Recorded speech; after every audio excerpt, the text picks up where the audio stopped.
Ni pambano la mwisho wa hatua ya makundi katika michuano ya ligi ya mabingwa Afrika ambapo Yanga Sport Club iliwakaribisha JS Kabylie katika uwanja wa New Amani Complex Zanzibar. Huu ulikuwa ni mchezo wa lazima kushinda kwa Yanga, mchezo wa presha kubwa, matumaini yakiwa bado yapo lakini yakihitaji ushindi mnono ili kujiweka katika nafasi ya kufuzu hatua inayofuata.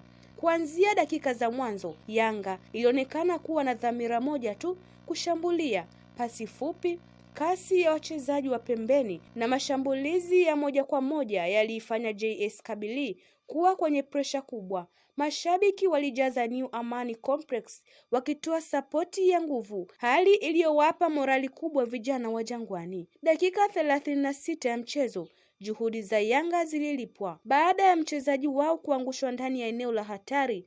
Refa akaamuru penalti. Depu hakukosea, alipiga penalti safi na kuipa Yanga bao la kwanza. Kipindi cha kwanza kikimalizika Young Sport Club wakiongoza bao 1-0. Kipindi cha pili kilianza kwa Yanga kuendelea kushambulia bila kupumzika. Dakika 63 tena Depu akaibuka shujaa akifunga bao la pili baada ya shuti kali ndani ya boksi na kuifanya Yanga kuongoza 2-0.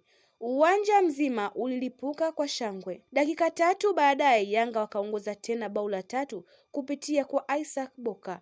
Alifunga kwa kichwa baada ya mpira wa kona uliopigwa kwa usahihi. Dakika hiyo ya 63 Yanga wakawa mbele kwa mabao 3-0.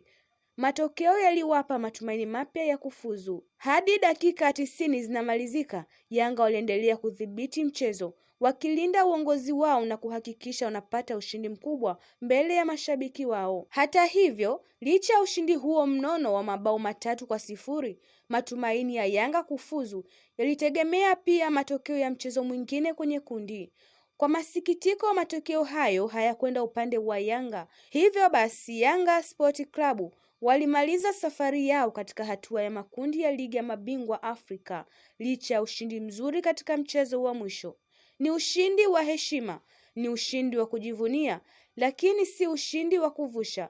Yanga wameonyesha ukuaji, ushindani na uthubutu barani Afrika na ni msingi mzuri kwa misimu ijayo. Usisahau kusubscribe, kugonga like na kucomment maoni yako.